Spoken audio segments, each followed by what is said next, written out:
Hello, my student friends. I am Datta Baburao Hapse, Principal, Maharashtra Computer Typing and Shorthand Institute, Sonai, giving you dictation. Ready English shorthand 120 words per minute. Start. Pyara, the year's budget will go down in the history of India as the one which will create the right environment for engineering an economic miracle which has so far eluded the country. Pyara, India is indeed fortunate to have one of its most distinguished in internationally respected economist, Dr. Manmohan Singh, presented his third successive budget within a scope of 20 months. Indeed, he has performed a miraculous feat of cutting indirect taxes by rupees 5,000 crores, increasing developmental plan in expenditure and at the same time reducing budgetary deficit of 2 rupees 4,000 crores, which is the lowest ever in the fiscal history of India. Para, the greatest merit of the budget proposals is that the finance minister has attempted to receive the recession hidden industrial sector.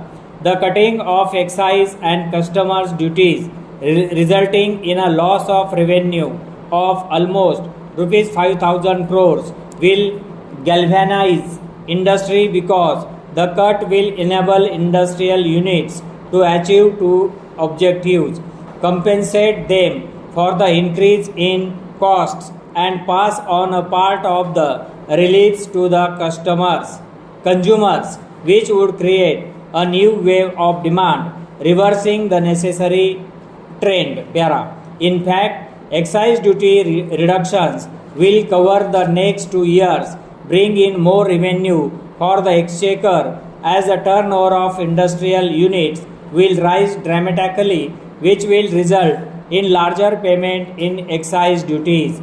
The revival will have a cascading effect, leading in higher investments and turnover. The finance minister has put tremendous emphasis on the development of the agricultural sector. In fact, agricultural output is going to be an all-time high of about 200 million tons.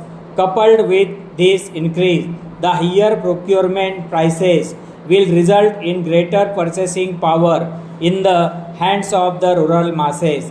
Thus, the demand-oriented boom will not only revive industry on the path of unprecedented growth, but we see the consumer goods industry on the path of unprecedented growth.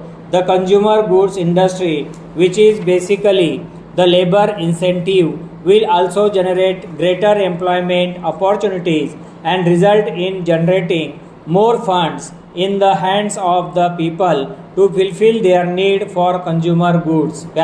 In fact, the Indian agricultural sector will greatly benefit from the government strategy of reducing the high levels of protection given to Indian industry. The more competitive exchange rate which has been brought about will also give a boost to exports of agricultural commodities and agro-based products, again leading to greater resources in the hands of the rural masses. The finance minister has to be congratulated for candidly admiring that despite liberation at the policy level, most of the procurement in many areas remain archaic and cumbersome. He has further promised to review the various corporate and commercial laws and bring them in the line with the emerging economic environment.